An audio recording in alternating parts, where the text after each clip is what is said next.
Nesta resenha da bola, terça-feira, dia 17 de março de 2026, iremos destacar com Antônio Manuel Góes, direto do Rio de Janeiro, a última rodada do Campeonato Brasileiro. Como é que Antônio Manuel viu esses jogos que mantém o São Paulo, grande campanha na liderança, o Flamengo se aproximando, o Palmeiras, o vice-líder, o Fluminense também subindo, enfim.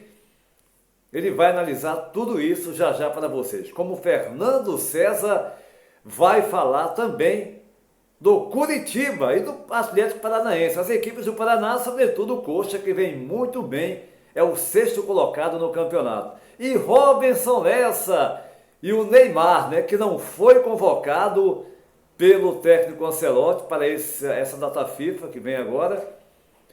Mas Robinson Lessa vai abordar essa pressão insana de muitos coleguinhas da imprensa tentando cavar Neymar para a Copa do Mundo, para o Mundial de qualquer jeito. Tudo isso não sai daí já já após a nossa vinheta. E a gente inicia mais uma resenha da bola e sem perder tempo eu vou dar um pulo até o Rio de Janeiro. Antônio Manuel Góes. A última rodada, no final de semana passado, manteve o São Paulo. Grande campanha na liderança.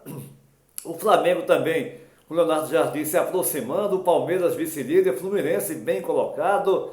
Botafogo que vai muito mal, Botafogo deu uma queda agora. Tudo em consequência dessa gestão do Testo, que parecia, mas não é, Antônio Manuel Góes, um abraço. Olá, gente ligada na resenha da bola.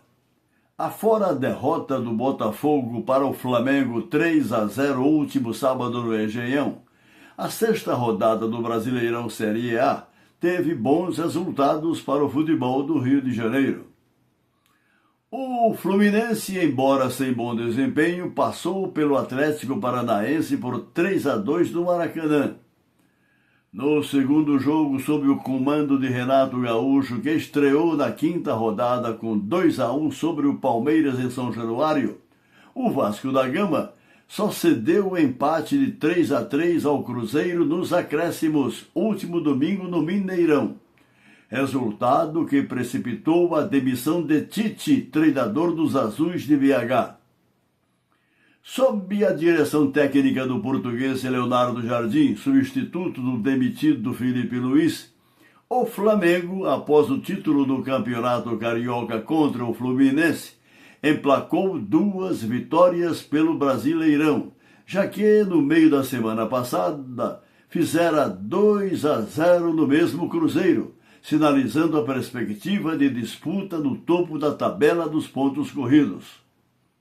Mas é o São Paulo que, a despeito da troca de treinadores, Hernan Crespo por Roger Machado, segue em primeiro no Brasileirão, com 16 pontos de 18 disputados.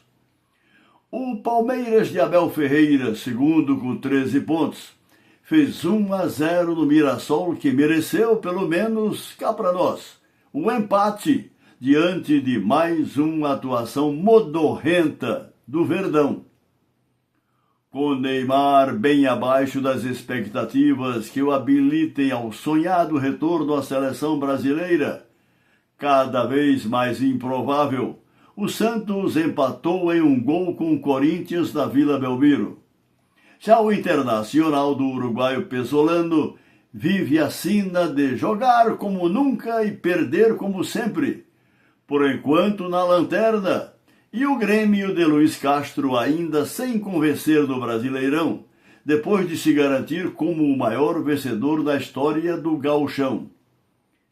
Em sexto lugar, mesmos 10 pontos do quinto Flamengo, com 3 vitórias, um empate e 2 derrotas, o Coritiba está de volta à Série A, 4 posições à frente do rival Atlético Paranaense. O Fluminense do argentino Zé Beldia, terceiro colocado na Série A, sinaliza habilitar-se entre os primeiros no curso da competição na briga por troféu. O Bahia de Rogério Ceni, quarto na tabela nacional dos pontos corridos, com 3 vitórias, 2 empates e nenhuma derrota até aqui. Apesar de precocemente eliminado na Libertadores, quer melhor sorte que lhe garanta a vaga no principal torneio da Conmebol em 2017.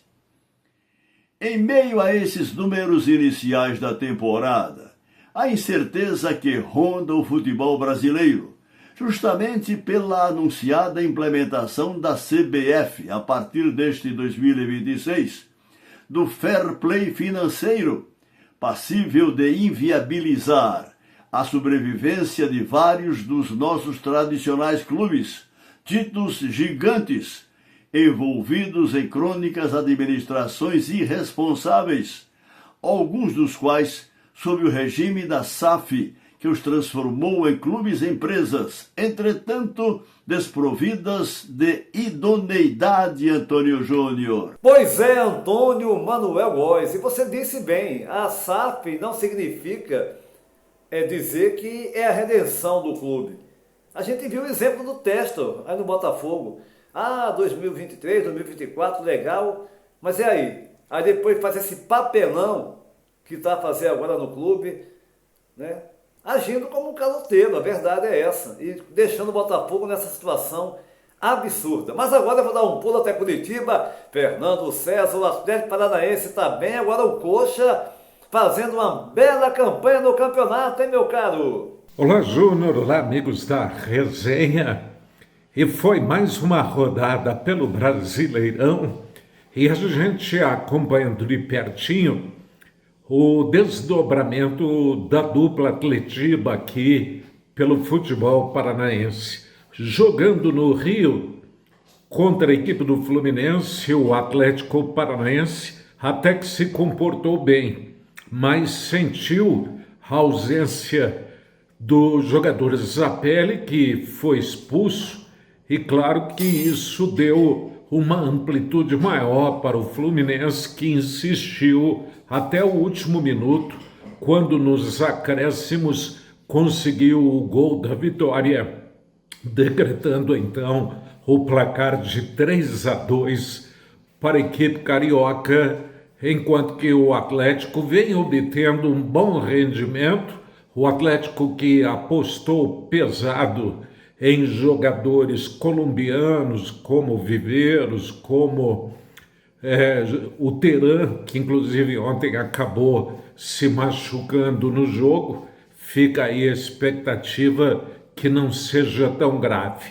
Em contrapartida, jogando um pouquinho mais tarde, também nesse domingo, o Curitiba, com um belo público, foi um dos melhores públicos da rodada, superior a 28 mil pagantes no Couto Pereira, público que viu o Curitiba conquistar assim a sua primeira vitória jogando em casa nesse campeonato brasileiro. O Curitiba vem obtendo ótimos resultados, principalmente fora de casa, como foi a vitória contra o Cruzeiro por 2-1, e a mais recente, jogando na Neoquímica Arena, quando bateu o Corinthians na penúltima rodada pelo placar de 2-0.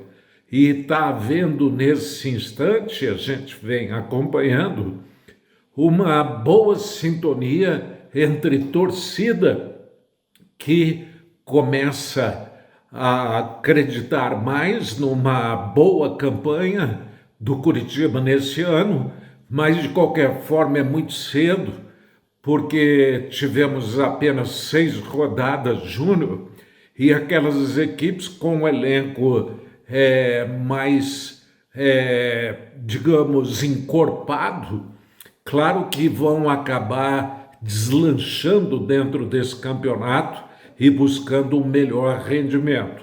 Mas o Curitiba tem os seus méritos, sim, principalmente o técnico Fernando Seabra, que a diretoria apostou para o início desse campeonato, e com as contratações que chegaram a 11 jogadores para esse campeonato brasileiro, o Brasileirão, que tem um perfil diferente da maneira das equipes atuarem, por exemplo, na Série B, de onde o Curitiba veio para esse ano. A diretoria se viu obrigado, cobrada inclusive pela própria torcida, que apostasse em jogadores com as características ideais para o tipo de competição. Pelo menos pelo que a gente viu até aqui, dá para apostar sim, pelo menos que o Curitiba consiga ir uma vaga para uma Sul-Americana, que já seria um crescimento dentro do seu potencial em competições tão importantes como é o Brasileirão Júnior. Pois é, Fernando César, o Curitiba, sobretudo, vem fazendo uma bela campanha. Agora o Atlético, como eu disse antes, né, tem um jogo a menos, fez um jogo muito bom com o Fluminense, com um jogador a menos perdeu, mas acho que vai fazer também um bom campeonato. E o Curitiba, é claro, eu acho que o principal está somando ponto e tentar brigar por uma vaga nas competições sul-americanas, pelo menos aí na Sul-Americana, que seria uma excelente, né, para o Coxa, que volta agora da segunda divisão. Mas eu vou dar um pulo agora a Penedo Alagoas. Robinson Lessa. Foi divulgada a lista, a gente vai repassar daqui a pouco até com algumas informações. Mas você vai chegar agora falando sobre essa insanidade, né? Ao meu ver, eu sei que também que o amigo tem essa ideia, de muitos jornalistas forçando a barra, né, para ver o Neymar na Copa do Mundo de qualquer jeito, hein, meu caro Robson? Um abraço. Olá, Antônio Júnior. Olá, amigos do Resenha da Bola. Estamos voltando e vamos falar sobre um tema dos mais pertinentes na atualidade. A proximidade da Copa do Mundo aqui no Brasil tem gerado uma expectativa muito grande em alguns confrades da mídia esportiva em relação ao atacante Neymar dos Santos. Todos acreditando, ou quase todos acreditando, que o treinador Carlos Ancelotti convoque, relacione o jogador, mesmo ele não estando na plenitude da sua forma física. Eu, sinceramente, creio que isso não vai acontecer.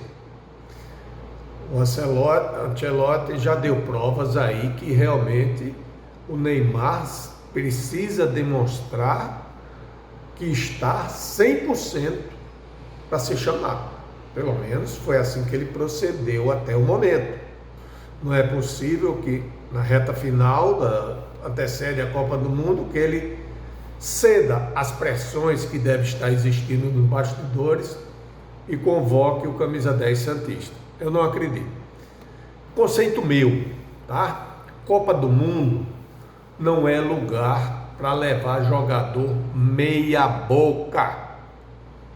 Copa do Mundo você tem que disputar com um elenco formado por jogadores que estejam 200% na plenitude da forma física.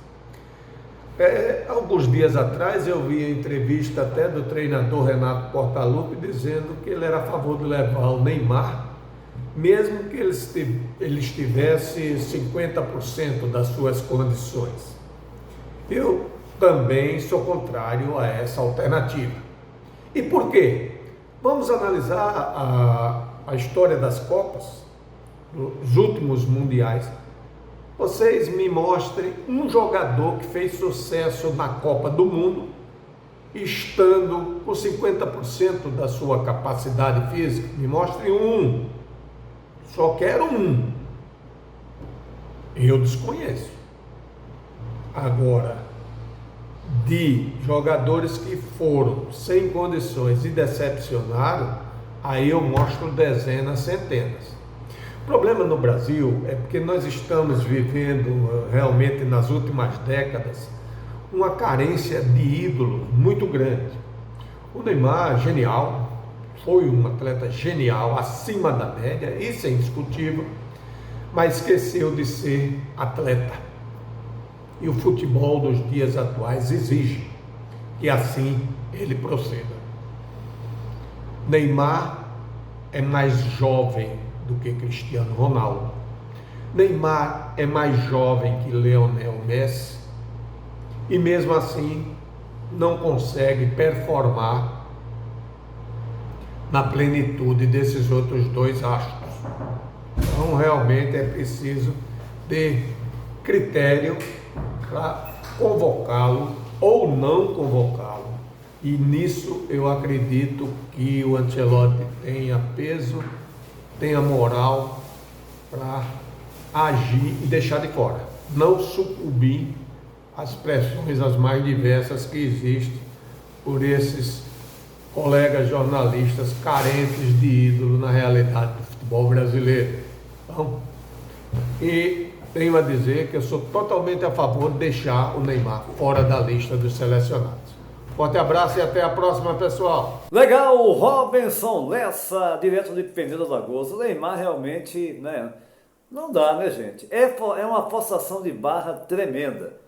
Mas, repetindo a lista que foi divulgada ontem, segunda-feira, goleiros, o nosso Antena Arcanjo passando para vocês, os convocados, goleiros, Alisson do Liverpool, Bento do Al Nassr e Ederson do Fenerbahçe. Defensores, Alexandre do Flamengo, Bremer da Juventus, Danilo Flamengo, Douglas Santos Zenit, Gabriel Magalhães do Arsenal, Ibanes do Al Ahly, Léo Pereira Flamengo, Marquinhos PSG e Wesley da Roma. Meio-campistas, Andrei Santos do Chelsea, Casemiro do Manchester United, Danilo Botafogo, Fabinho Al Ittihad e Gabriel Sara Galatasaray. Atacantes, Endrick do Lyon, Gabriel Martinelli do Arsenal, Igor Thiago Brentford, João Pedro do Chelsea, Luiz Henrique Zenit, Matheus Cunha Manchester United, Rafinha Barcelona, Ryan do Bournemouth, a novidade, e Vinícius Júnior do Real Madrid.